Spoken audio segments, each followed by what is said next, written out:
Capítulo 2. Deus e as suas perfeições. Quem é Deus? Certa vez, li que um catequista pretendia ter perdido a fé quando uma criança lhe perguntou. Quem fez Deus? E ele percebeu subitamente que não tinha resposta para lhe dar. Custa-me crer nisso, porque alguém com inteligência suficiente para ensinar uma catequese teria que saber que a resposta é ninguém. A principal prova da existência de Deus está em que nada sucede a não ser que alguma coisa o cause. Os biscoitos não desaparecem do vasilhame a não ser que os dedos de alguém os levem. Uma nogueira não brota do solo sem antes cair ali uma noz. Os filósofos enunciam este princípio dizendo que cada efeito deve ter uma causa. Assim, se recuarmos até as origens da evolução do universo físico, 2 bilhões de anos, ou 4, ou 20, ou o que os cientistas quiserem, chegaremos por fim a um ponto em que precisaremos perguntar: ótimo, mas quem o pôs em movimento? Alguém teve que fazê-lo, ou não haveria universo. Do nada, nada vem. Os bebês vêm de seus pais e as flores vêm das sementes, mas tem que haver um ponto de partida. Há de haver alguém não feito por outro. Há de haver alguém que tenha existido sempre.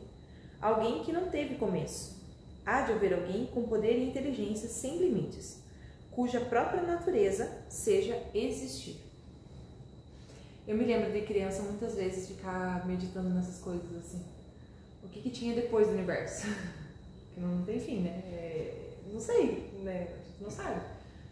Eu confesso que eu acho que eu nunca pensei muito nisso. Não? Não, de quem criou Deus, de onde veio Deus. Já pensei, mas não uma coisa assim que, tipo, você sabe... Eu pensava muito, eu lembro que eu ficava nervosa, assim, começava a dar falta de ar, assim. Acho que eu sou maluca das crianças. Essa veia doida. Mas eu ficava pensando assim, eu chegava nesse ponto assim, igual a criança fez, assim, mas quem que criou Deus? Eu ficava pensando assim, tá, ele se criou sozinho, né? Porque a mente de criança é bem limitadinha, né? E ficava assim, mas... E daí, o que tem depois do depois? Tipo, físico mesmo, assim, né? O que tem depois do limite da onde a gente consegue enxergar o universo?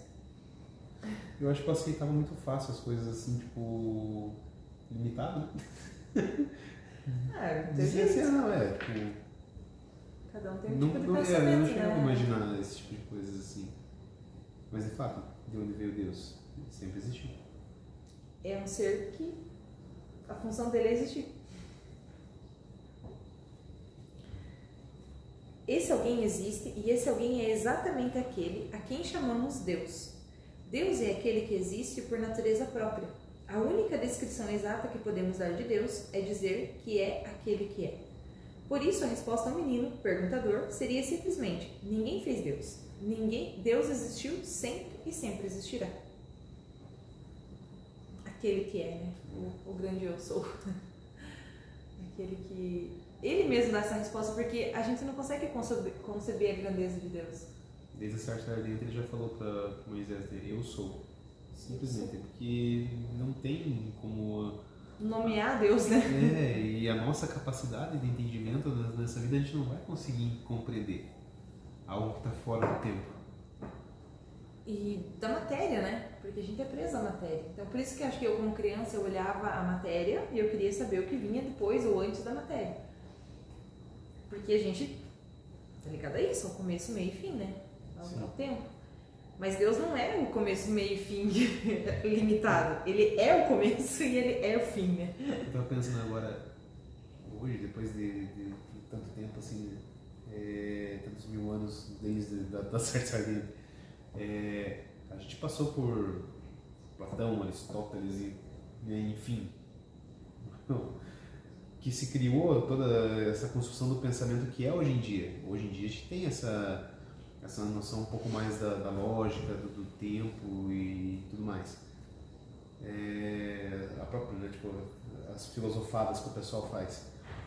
Mas imagina que você é pegar um sujeito que até deveria ter uma certa instrução, né, tipo o Moisés, porque ele foi criado pelos... Então ele tinha uma instrução, alguma coisa. Mas você pegar alguém naquela época e dizer para ele: eu sou o que eu sou. E alguém com a potência divina, né, falando com Moisés, Dando uma ordem a ele, uma sarça que não se consumia. Sim, aquilo devia ter sido algo tipo de Extraordinário, né? extraordinário, né? É que ele, como um profeta, ele tinha o Espírito Santo, né? Então já era mais fácil um pouco dele compreender as coisas. Sim, ele acabava tendo essa facilidade maior do que as outras pessoas, com certeza. Do que as antas que não... É. Porque aqueles Mas a quem ele dirigia... Mas era só um pouquinho também, né? Porque olha, Não, aprontou porque- cada um. Ai, Moisés merecia o trono. Tanto que não conseguiu, né? A Terra Prometida. Chegou. Primeiro ano. A cidade prometida, a terra prometida. Não, enfim. Ele é a prefiguração dos filhos do trovão, né? É dali que vem a viagem. Dali que vem. Expressamos o conceito de Deus como origem de todos os seres, acima e além de tudo que existe, dizendo que Ele é o Ser Supremo. Daí resulta que não pode haver senão um Deus. Falar de dois ou mais seres supremos seria uma contradição. A própria palavra supremo significa acima dos demais. Se houvesse dois deuses igualmente poderosos, um ao lado do outro, nenhum deles seria supremo. Nenhum teria o infinito poder que Deus deve ter por natureza. O infinito poder de um anularia o infinito poder do outro. Cada um seria limitado pelo outro, como diz Santo Atanásio. Falar de vários deuses igualmente onipotentes é falar de vários deuses igualmente impotentes. O que você pensou que tá rindo? Eu só fico pensando pessoas que não conhecem a doutrina, mas conhecem bem superficialmente o cristianismo. Ouvir você lendo isso, falar que não pode existir dois deuses e tal, é a primeira coisa. Então quem que é Pai, Filho e Espírito Santo? Mas o próximo capítulo fala da Trindade. Eu acho que aqui, ó. É, ó, capítulo 3, a unidade e a Trindade de Deus. Então. Daí a gente vai conseguir responder esse pouco. Mas realmente, né? Porque é um Deus, mas é três. E cada um é uma pessoa, porque age independente. O Renato Russo perguntou na música dele. Como que é a música mesmo? Esqueci. Índios, né? Ele fala que vamos entender que um só Deus ao mesmo tempo é três. Mas o Deus é muito por você. Essa maldade, então deixar Deus assim tão triste. Enfim. Mas sim, imagina as pessoas entender cara, porque entender a Trindade já é um mistério, né? Não tem como. Não tem como você entender a Trindade. É tipo a Eucaristia, não tem como você entender. Você só sabe que é. Você aceita É. e vive aquilo, né? Você mergulha nesse mistério. Então, você tem que ter uma certa racionalidade, mas chega uma hora que na razão você não vive. Você não consegue explicar. Você viu como ficou bom agora? Não, ficou bom mesmo. Deu gostinho. Parece transparente, mas não, é de hortelã. Da horta. Hoje é da horta. Posso fazer de erva doce também, se quiser. Amanhã. De funcho. Quer de funcho? Losna, um pouquinho losna também. É amargo, ele troço amargo, dor de estômago. O Catecismo diz-nos a este respeito: a confissão da unidade de Deus, que tem sua raiz na revelação divina da antiga aliança, é inseparável da confissão da existência de Deus e igualmente fundamental. Deus é único, só existe um Deus. A fé cristã confessa que há um só Deus, por natureza, por substância e por essência. Por natureza, por substância e por essência. E a gente reza no nosso credo, né? É. Existência de um só Deus. Há um só Deus que é Espírito. Para entendê-lo, precisamos saber que os filósofos distinguem duas espécies de substâncias, as espirituais e as físicas. Substância física é a que é feita de partes. O ar que respiramos, por exemplo, é composto de nitrogênio e oxigênio. Esses, por sua vez, de moléculas, e as moléculas de átomos, de nêutrons e prótons e elétrons. Cada pequeno fragmento do universo material é feito de substâncias que trazem em si os elementos da sua própria destruição, já que as suas partes podem separar-se por corrupção ou destruição. Pelo contrário, uma substância espiritual não tem partes, não tem nada que possa quebrar-se, corromper-se, separar-se ou dividir-se. Isto se expressa em filosofia dizendo que uma substância espiritual é uma substância simples. Esta é a razão pela qual as substâncias espirituais são imortais, a não ser por um ato direto de Deus. Jamais deixarão de existir. É o caso dos anjos e dos humanos, né? Os anjos, eles são seres simples. E nós Porque somos... eles são puramente espirituais. Puramente espirituais. E nós somos seres complexos. Nós temos a complexidade da matéria. Por eles, pelo contrário, né? Para eles serem superiores a nós, terem mais inteligência, mas eles são livres na medida espiritual, né? Eles não têm a carne, a matéria... As amarras do pecado. Não mais, né? Mas eles já tiveram um dia, não é por eles serem espirituais que eles não têm isso. Eles passaram pela prova. E eles eram só espirituais, eles pecaram também. Porque os demônios são seres só espirituais, são simples também. E eles vivem no pecado, né? É verdade. Não é relacionado ao pecado, é relacionado à simplicidade de alma mesmo. Simplicidade de forma, de existência. Nós somos complexos. Mas acho que né? Por isso que a gente é tão fácil de cair nos pecados da carne, por exemplo, né? Da gula, ou de satisfazer os desejos muito, muito facilmente. Mas é porque não militamos pela carne, mas... É porque nós vivemos na carne, né? É porque nós estamos na carne. Porque é muito forte, né? O agradar o corpo. Pode ver, hoje, né, vendo Santa Rosa de Lima, a primeira coisa que ela fez quando ela passou pela noite escura da alma foi mortificar a carne dela, para que ela se tornasse cada vez mais espiritual. Então, o que ela fez? Ela cortou todos os alimentos que traziam prazer, cortou o dormir, tudo aquilo que traria um conforto para a carne, para que ela vivesse pela vontade, né? Que a gente viu lá atrás, né? Que o amor de Deus, ele se move pela vontade do ser humano. Então, cada vez que a gente mortifica mais a nossa carne, mais fortes nos tornamos, porque daí nos tornamos mais espirituais. Vamos simplificando a existência. Exato. Olha que interessante, né? Porque a gente vai simplificando a existência. Porque a gente vai se tornando mais espiritual, mais dotado a coisas elevadas, né? A coisas transcendentes. Vai deixando que o espírito assuma mais o controle. E o contrário também, né? Quanto mais você vai se perdendo em matéria, como eu posso dizer, em coisas, apegado ao mundo, mais complexo vai ficando a tua vida, em todos os sentidos. Em todos os sentidos, exatamente. Tudo vai ficando mais complexo. E se você for... Porque para te saciar já não é mais tão simples, né? Não. Você precisa, antes, sei lá, uma coisinha te saciava, agora não. Agora você precisa de muito mais, porque os hormônios vão fazendo com que você queira mais e mais e mais. De qualquer tipo de prazer da carne, né? E se você for ver no purgatório, né, muitas visões de santos dizem que as últimas moradas lá do purgatório, quase encostando no inferno, os seres têm forma de, né, as almas lá têm formas de bicho. Animalescas, né? Animalescas. Serpentes e lesmas e não sei o quê.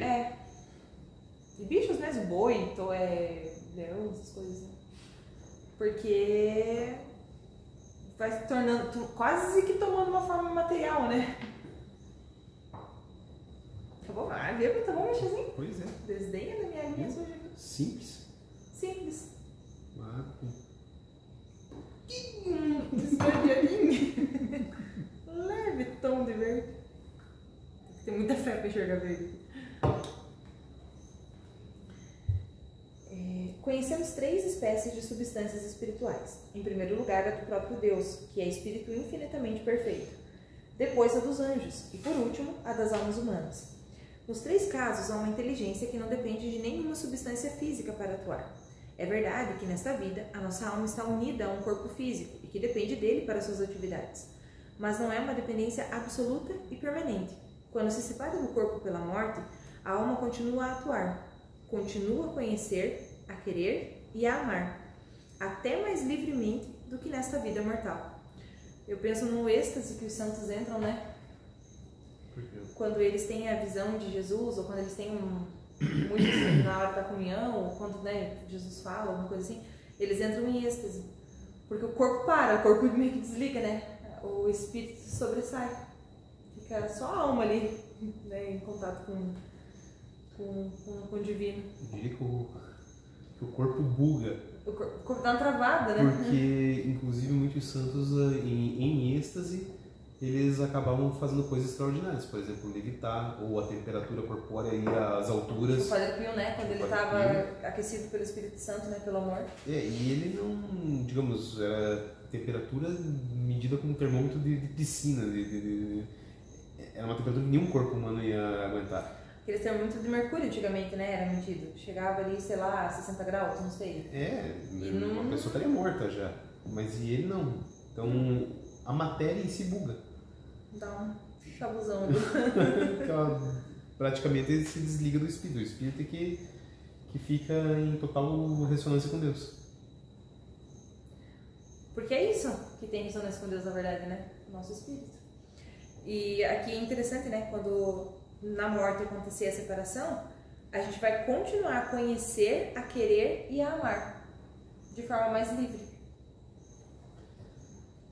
Então o conhecimento não acaba aqui nessa terra. Não, lá vai ser a plenitude. É lá que a gente vai ter total conhecimento. Mas não vai ser aquela coisa de ligar um botão, né? Tipo, morreu, clique, pronto, você sabe conheceu tudo. Não, é um processo, né? Sabe Deus como vai acontecer esse processo? Não sei. A pessoa humana, criada à imagem de Deus, é um ser ao mesmo tempo corporal e espiritual. O relato bíblico exprime esta realidade com uma linguagem simbólica, ao afirmar que o Senhor Deus modelou o homem com a argila do solo, insuflou em suas narinas um hálito de vida, o ar, e o homem se tornou um ser vivente. Quando Deus... É lindo demais essa imagem, né? Uma coisa tão terrena, literalmente terrena, que é o barro, né? Você pega ali e o ruá de Deus, o sopro de Deus, né? O divino na alma, o imortal ali, naquilo que é finito. E assim, se a gente for ver toda a criação divina, né? Foi na base da pura palavra. Faça-se, né? Tipo, faça a luz, faça-se as estrelas, o firmamento, os animais. E o ser humano teve algo diferente. Ele foi realmente feito à semelhança de Deus, mas unindo o imanente com o transcendente. Pegando ali a terra mesmo e acoplando nele o espírito. E o próprio Deus, né, vai e sopra. Né? É muito bonito isso. Porque o sopro nas narinas, né? Por onde entrou o primeiro o hálito de Deus ali, né? O beijo de Deus, dá pra comparar isso. Pensa a vontade de Deus de realmente ter a humanidade. Para ter criado tudo isso e ter criado o humano dessa forma. Foi algo muito quisto. Muito, muito desejado por Deus, né? Por isso tanta revolta de Lúcifer, né? Por quê? Porque eles eram seres que não dependiam de matéria. E nós fomos os preferidos de Deus. Desculpa aí. Não sei se podemos dizer preferidos, né? Mas a gente foi o... Porque todos foram criados por amor, né? Todos foram criados por... Mas o plano salvífico era com a humanidade. Era quem precisava. Sim, mas salvífico só veio depois da queda, né? Mas o plano da encarnação era conosco, né? Então Jesus ia se encarnar. Ele não ia andar junto com os anjos, ele ia andar junto com a humanidade. Nós somos feitos à imagem e semelhança dele. Nós fomos feitos à imagem e semelhança dele. Mas aí todos não iriam andar juntos se não houvesse a queda? Eu acho sim, né? Eu acho que os anjos a gente estaria vendo os anjos aqui agora. Não que eles não estejam aqui, né? Mas a gente estaria vendo eles como Adão e Eva provavelmente viviam, né? Se queremos imaginar como é um espírito, tarefa difícil, pois imaginar significa compor uma imagem, e aqui não há imagem que possamos formar. Se queremos fazer uma ideia do que é um espírito, devemos pensar como seríamos se o nosso corpo se evaporasse subitamente. Ainda conservaríamos todo o conhecimento que possuímos, todos os nossos afetos. Ainda seríamos um eu, mas sem corpo. Seríamos, pois, espírito. Então tudo que a gente sentiu, que a gente conheceu, que a gente aprendeu, que a gente gravou, é o que fica. É o que você se tornou. Sou eu e as circunstâncias, como dizia. E é só isso que vai perdurar eternamente. Sim. Até porque depois é o que ele diz ali, depois isso vai continuar. Sim. Então é por isso que precisa ter toda essa base que vai ficar gravada. Porque o resto é vaidade, né? Tudo é vaidade. O corpo, né? O corpo é algo que passa. Isso é uma coisa que me passou pela cabeça muitas vezes na vida. Quem foi que criou a ideia de como é um espírito? Mas de onde que você tem essa ideia? Qual ideia? Nem ele diz, vamos imaginar que é um espírito. Isso nunca te passou pela cabeça? Quem criou a ideia do fantasma, do espírito, de qualquer coisa que seja da linguagem...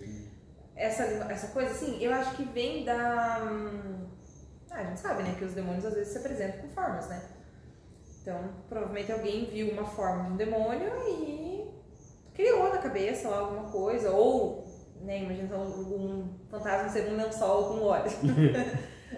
Sei lá, muita coisa também vem do cinema, né? Sim. Não, porque assim... Uma mente brilhante. O espírito... Bom, tiveram santos que tiveram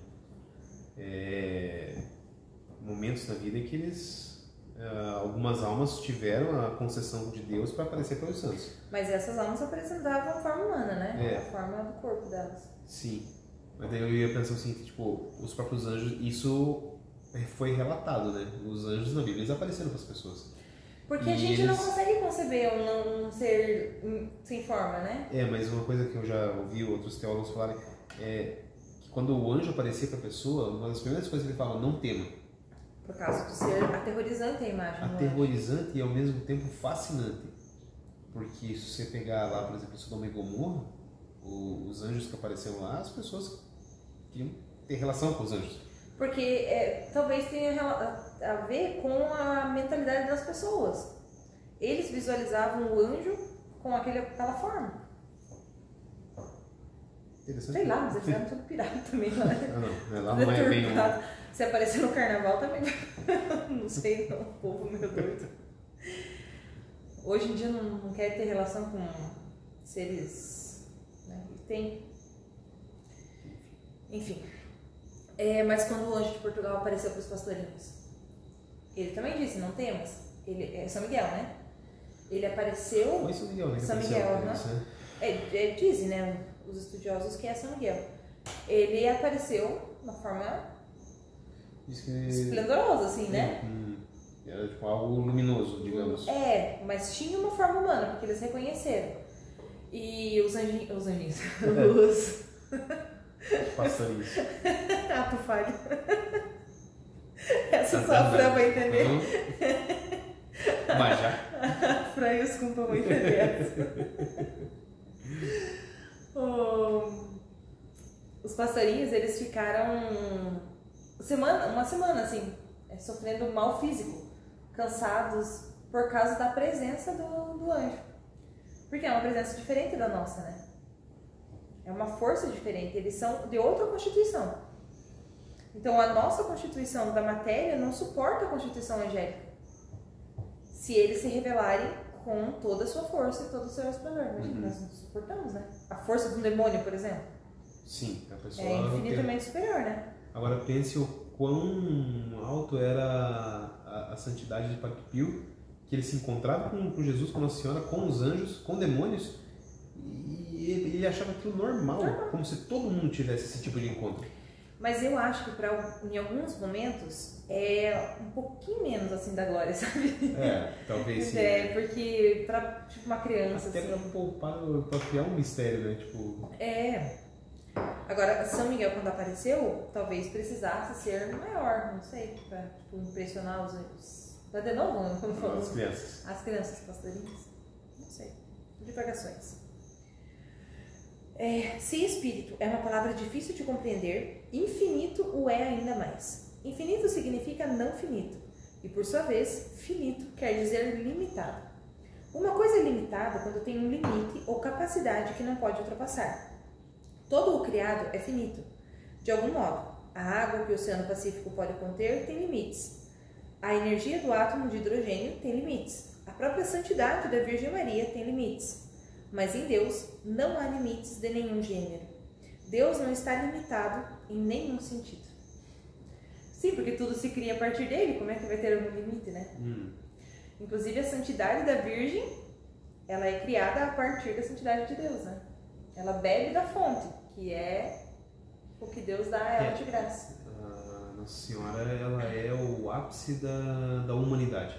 Ela é o que melhor a humanidade tem para oferecer, é ela em si. Ela é o que nós deveríamos ser se não fosse Adão e Eva. Porque ela foi concebida sem pecado, então Como Eva ela também é, foi, né? ela é a imagem do que deveria ser a humanidade. Nossa. O catecismo da Igreja Católica diz-nos que Deus é infinitamente perfeito, o que significa que não há nada de bom, apetecível e valioso que não se encontre em Deus, em grau absolutamente ilimitado. Talvez o expressemos melhor se invertermos a frase e dissermos que nada há de bom, apetecível ou valioso no universo que não seja reflexo, uma pequena faísca, poderíamos dizer, dessa mesma qualidade, segundo existe incomensuravelmente em Deus. A beleza de uma flor, por exemplo, é um reflexo minúsculo da beleza sem limite de Deus, assim como um fugaz raio de lua é um pálido reflexo da cegante luz solar. Em todas as suas obras, Deus mostra sua benevolência, bondade e graça, amor, mas também sua confiabilidade, constância e fidelidade. Eu nunca tive lá, mas, por exemplo, as cataratas do Rio Iguaçu. Eu fui. Eu vejo por imagem e tudo, mas chegar lá naquele local, no momento de cheia, de chuva, ali você tem, eu acho que nem foi uma centelha do que é a presença de Deus, porque você se divide em dois sentimentos. Na extrema beleza que é aquilo e no temor que aquilo deve dar. Na grandiosidade. Porque qualquer bobeira uma escorregadinha que você dê, você morre. E é muita água, é muita potência, é muita altura, é tudo muito grandioso. E assim. ali você se torna nada. Eu lembro muito bem dessa sensação de quando eu fui lá. Eu devia ter, sei lá, 18 anos, acho que 19 anos. Ontem. Foi esses dias. Foi esses aninhos atrás. Eu lembro de estar ali parada, olhando e pensar assim: Deus existe. Sabe, é nessas horas de coisas muito grandiosas assim que eu acho que você se depara assim com a verdade. Eu acho muito difícil uma pessoa que olhe para as grandezas da natureza e não consiga acreditar que um ser muito maior do que nós fez aquilo tudo. Porque é algo que é muito perfeito, é muito harmônico, Não pode ter surgido só de uma explosão. Não tem como nada fazer isso. É preciso vir de um ser que seja perfeito. Que seja belo. Que tenha tudo de bom, né? Porque tudo encanta na natureza. Mesmo as coisas terríveis, esse né? ornitorrinco. Não, acho que o ornitorrinco foi uma zoada. Foi um teste que veio pra base. E foi o protótipo. Só que escorregou e caiu na terra. Agora que foi lixo. Caiu o ovo no meio das galinhas. Vamos criar mesmo esse bichinho esquisito aí. Mas é tudo que é bom, belo e verdadeiro, né? É o próprio Deus.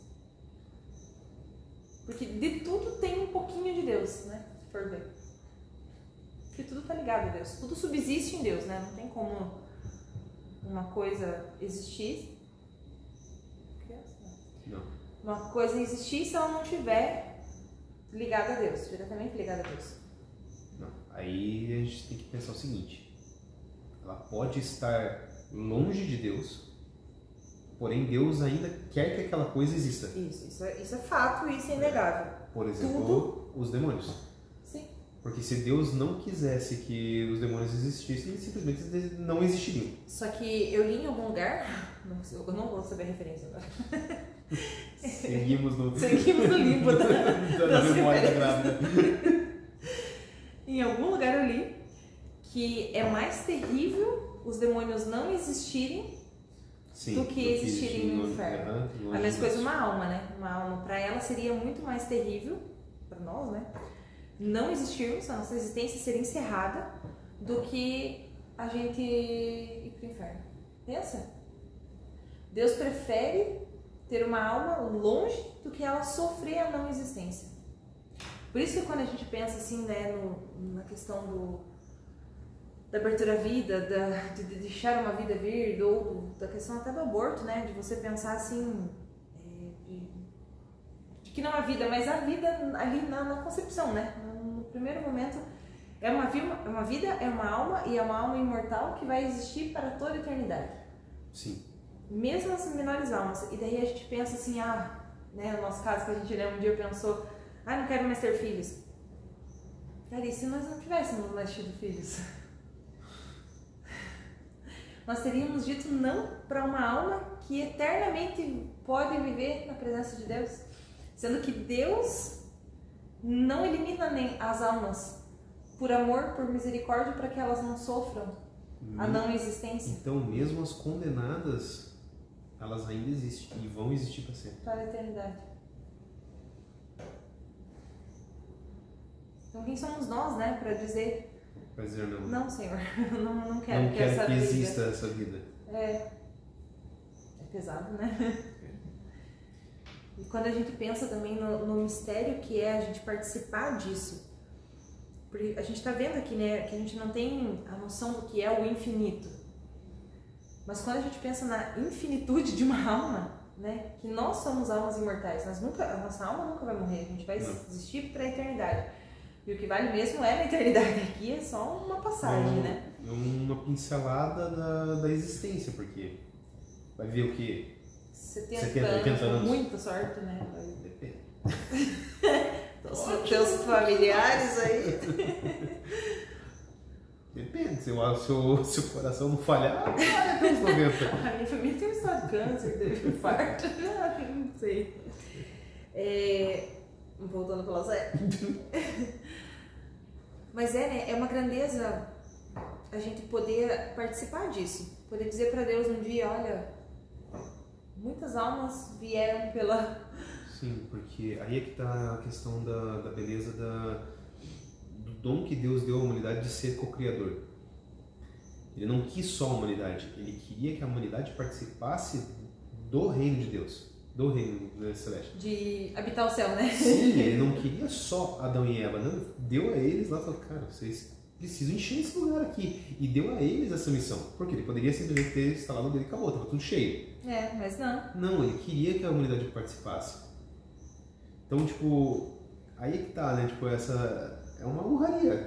Sim. Você recebe de Deus e fala, olha, você tem esse dom, eu quero que você faça isso. Em que momento a gente parou, né, de querer participar da graça de Deus, né? Não. Parou de dar valor à vida. Porque... Na verdade, sim, a vida, ela sofreu o ataque desde o início dos tempos, mas piorou na Revolução Industrial. Revolução sexual, né? Mas veio tudo junto, não é? A gente está vivendo tempos bem sombrios, complexos, né? desde uma geração, 2 gerações atrás. Onde a humanidade se afastou muito de Deus. Tiveram tempos mais sombrios também antes, né? Mas acho que em grande escala é agora mesmo, né? Em escala global. A apostasia, né? Que é a perda da fé. Nunca teve, assim, porque antes você... Até filme antigo você vê assim, né? Os caras estavam matando o outro nos bang bang. Tem, né? Os casos de matar em nome de Deus. Mas no bang bang lá você via, né? Os caras davam um tiro, matavam o corpo, tiravam o chapéu pra cima do pai. Sim, encomendava a alma ainda. Encomendava a alma. Mas tipo, fazia Zezé. É engraçado você falar isso, né? Que a pessoa tava matando ali, né? Não tava dando muito valor à vida. Mas o coração tava em Deus ainda, né? Sim. Se você... Agora... Há bem pouco tempo atrás, na verdade, né? Porque, olha, o histórico do Brasil mesmo, né? É a terra de Santa Cruz. Uma das primeiras coisas que aconteceu no país foi uma missa. Isso. E até o fato das embarcações ter um padre, né?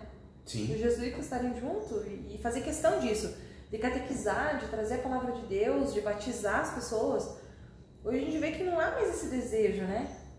Do batismo, do levar a Deus. Aqui a gente vai entrar nessa questão também da evangelização, né? tem aquela frasezinha lá, tempos difíceis tornam homens fortes fazem tempos fáceis, enfim. Enfim, assim vai. Aquela coisa lá. Se você pegar os apóstolos que tiveram que botar o peito para fora da porta e encarar o mundo querendo matar eles, e eles saírem evangelizando... Mas é porque eles descobriram uma verdade que hoje as pessoas não buscam, né? Sim, eles descobriram uma verdade, eles tiveram essa força, mas ali foi necessário e ali teve uma ação maior de Deus. Não que essa ação não continue hoje, mas ali foi necessário algo maior. Precisava que Pedro puxasse a barca. Precisava que os 12 voltassem a ser 12 e saíssem mundo afora. Tudo precisava acontecer, porque senão não ia ter igreja. Precisava dessa violência, né? Porque era violento, né, o mundo. Hoje, se a gente pegar Santo Carlos Acutis, ele estava desbravando na época um mundo todo novo, que era a internet. Sim. Né? Precisa ter essa força, a violência, precisa ter, mas é muito diferente da outra época. Me perdi no pensamento. Não, mas... Você entendeu? Eu entendi, mas eu acho que muito se perdeu porque foi deixando apagar a chama, assim, talvez, sabe? Com certeza. Aí a gente vai entrar num papo muito profundo de até chegar na teologia da libertação que bate o último prego no martelo clássico. Pois é. Mas acho que tudo culminará ao fim. Onde paramos? As perfeições de Deus são da mesma substância de Deus. Se quiséssemos expressarmos com perfeita exatidão, não diríamos que Deus é bom, mas sim que Deus é a bondade. Deus, falando com propriedade, não é sábio, é a sabedoria. Não podemos entreter-nos aqui a expor todas as maravilhosas perfeições divinas, mas ao menos daremos uma olhada em algumas. Já tratamos de uma das perfeições de Deus, a sua eternidade. Homens e anjos podem ser qualificados de eternos, já que nunca morrerão, mas tiveram princípio e estão sujeitos a mudanças. Só Deus é eterno em sentido absoluto. Não somente não morrerá nunca, como também jamais houve um tempo em que não existisse. Ele será sempre como foi, sem nenhuma mudança. Deus é, como dissemos, a bondade infinita. Não há limites à sua bondade, a tal ponto que ver a Deus será amá-lo com um amor irresistível, e essa bondade derrama-se continuamente sobre nós. Ele é a própria eternidade, né? E aí que tá, né, essa questão da fé, né, para nossa realidade, para a humanidade. Por que Deus não pode se mostrar em toda a sua glória? Primeiro, porque a gente não ia suportar, né? Tipo, dada a grandeza de Deus, mas vamos supor que Ele quisesse que a gente suportasse. A partir do momento, tem um vídeo do Padre Paulo Ricardo que ele fala isso, a partir do momento que Deus se revela por completo, é impossível você não querer Deus. O caso dos anjos. Por que os... Qual que é a primeira lá? Hierarquia dos anjos? Que vem Deus? Os que queimam... Serafins. Os serafins. Por que os serafins não negaram? Nenhum serafim caiu. Não sei, nenhum serafim caiu. Não, nenhum serafim caiu. Por quê? Porque eles contemplaram Deus face a face. E é impossível você negar Deus depois de tê-lo visto.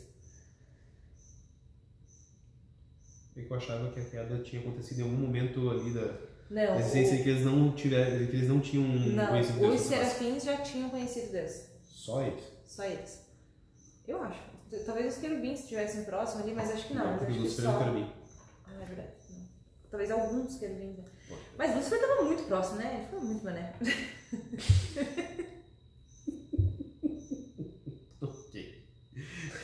Ok, julguei o capeta.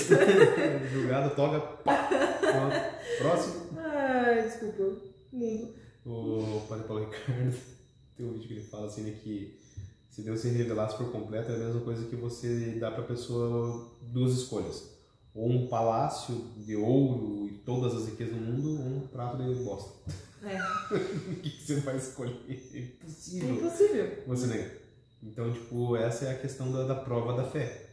Em que Deus se revela aos poucos, às pessoas, em alguns momentos, para alguns santos, e vai deixando esse rastro pela humanidade, e a pessoa precisa buscar a Deus. Mas mesmo os santos, né? Por que eles não tinham tanta, que nem Padre Pio, né? Por que ele não era tão grandioso assim quando Jesus se aproximava dele? Eu digo assim, tipo, não tinha tanto efeito nele, assim. Porque Deus não se revelava em toda a sua glória, porque ele precisava passar pela prova. Por mais que ele fosse um santo de sétima morada e grandioso, mas ainda assim estava aqui, né? Teve em tantos momentos. O demônio judiava muito dele. Né? Alguém poderá perguntar, se Deus é tão bom, por que permite tantos sofrimentos e males no mundo? Por que deixa que haja crimes, doenças e misérias? Escreveram-se bibliotecas inteiras sobre o problema do mal, e não se poderá pretender que tratemos aqui desse tema como merece. Não obstante, o que podemos é mencionar que o mal, tanto físico como moral, na medida em que afeta os seres humanos, veio ao mundo como consequência do pecado do homem. Deus, que deu ao homem o livre-arbítrio e pôs em marcha o seu plano para a humanidade, não anda interferindo continuamente para arrebatar-lhe esse dom da liberdade. Com esse livre-arbítrio que Deus nos deu, temos que lavrar o nosso destino até o final, até a felicidade eterna. Se a escolhermos como meta e quisermos aceitar e utilizar o auxílio da graça divina, mas livres até o fim. Então, o que acontece? A liberdade, ela só vai até o momento que a gente faz boas escolhas. Escolhas que são para o bem da nossa alma. A partir do momento que a gente escolhe o que é mal, a gente se torna escravo, né? Se torna escravo do pecado, escravo do... Ai, mas meu corpo, minhas regras, eu faço o que eu quero. Não, é uma liberdade tão absurda você pensar, porque você não tem liberdade. Mesmo que você fale, eu posso fazer o que eu quero. Não, você não pode, você está escravo do pecado. Sim. Figurativamente falando, bem maquiado, você pode escolher o que você quiser. Você pode. Só que a partir do momento que você escolhe algo que te faz mal e você se prende dentro de uma cela do pecado, ali você vai ser cada vez mais levado para o fundo. E todas as outras escolhas ali vão te ferrar. E tudo vai fazer mal para sua alma, porque não existe felicidade. Isso está lá no primeiro capítulo do livro, na primeira frase lá, né? Quando Deus, ele é bom, ele dá da sua bondade, né? Ele dá que a gente se aproxime dele para que a gente participe da sua felicidade. Então, longe de Deus não há felicidade.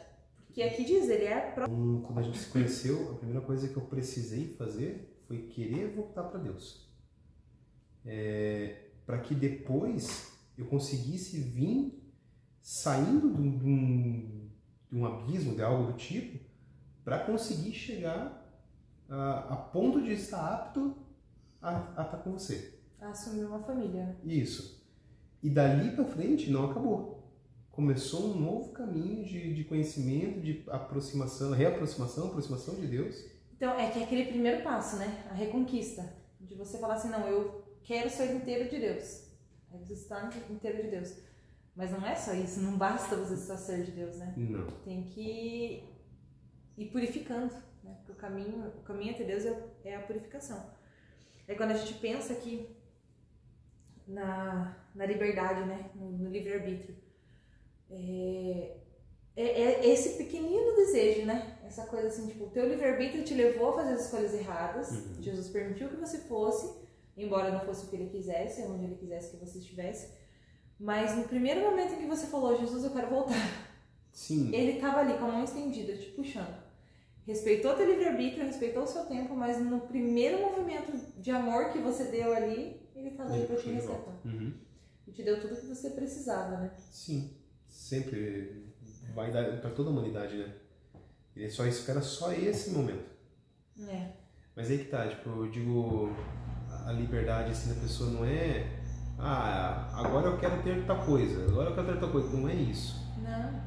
Você primeiro precisa ser algo quase que um impulso. Você precisa querer voltar para Deus. Sim. E depois as coisas vão se organizando. Então, porque a santidade, ela nada mais é do que você seguir a vontade de Deus cumprindo o seu dever de Estado. Nada mais é do que você fazer aquilo que deve ser feito, né? Como diz o São José Maria Escrivá, faz o que deves e está no que fazes, né? E o estar no que fazes é você estar ali com vontade, mesmo que seja uma coisa ruim. Mesmo que seja uma dor, mesmo que seja um sofrimento, mesmo que seja algo que não... Por exemplo, se você quisesse voltar para Deus, mas o chamado de Deus fosse o sacerdócio. Não fosse aquilo que você queria no momento. Claro que esse é um chamado, essa é uma vocação traz algo diferente no coração. Mas vamos dizer que fosse totalmente diferente daquilo que você quer. Ou fosse, sei lá, Deus quisesse que você fosse para outro estado, para encontrar sua mulher lá em outro estado. Não fosse eu. Jamais seria assim. Mas se fosse outra mulher, né? Não fosse o que você queria. E aí? Mesmo no caso, está com uma pessoa, termina com uma pessoa, sofre pelo término, mas não é aquilo que Deus queria para sua vida. O que Deus queria para sua vida vai causar sofrimento agora, mas vai trazer felicidade depois. Né? Porque às vezes a gente acha assim, eu estou sofrendo agora porque estou passando por uma dificuldade, mas esse é o mal menor para que amanhã eu não me perca de Deus. Eu penso assim, um viciado em droga, né? Para ele conseguir se libertar da droga, o corpo passa por uma abstinência terrível. Né? Então, tipo, o tratamento, a pessoa fica alucinada. Tem casos de pessoas que realmente alucinam, veem coisas e treme e passa mal e tudo mais. E aí que tá, é uma boa analogia para isso, porque o corpo vai querer ficar no conforto, no né? conforto, tá recebendo aquele gostosinho de tudo que sacia o corpo, mas você, tipo, rompe aquele, né, tipo, de soco, e você começa a buscar algo para satisfazer a tua alma. Só que o amor, ele depende da vontade, né? Sim. E aí que o corpo sofre. Porque o corpo vive naquilo que é gostoso. Sim. Naquilo que é... E daí não vem só o corpo também, né? Porque o corpo é uma coisa, ele vai te puxar para baixo, ele vai te puxar para onde é confortável. E aí você começa a resistir, aí você começa a criar a sua vontade para que você volte para Deus. E aí não vem só o corpo, aí vem os outros inimigos da alma para te roubar. É uma luta, tudo, né? Por isso que a santidade é uma luta terrível. Claro que é uma luta, porque vem o mundo, Sim. Os 3 inimigos do homem. O mundo, o corpo, o próprio homem, e a carne e o demônio. A tríade ali, né? Só que a gente só cai pelo corpo. Sim. A gente só cai pela carne. Olha que interessante, né? Por isso que são seres complexos, porque o demônio só pode nos tentar, né? O cachorro amarrado. Ele só pode te vender alguma coisa, a ideia. O mundo vai oferecer.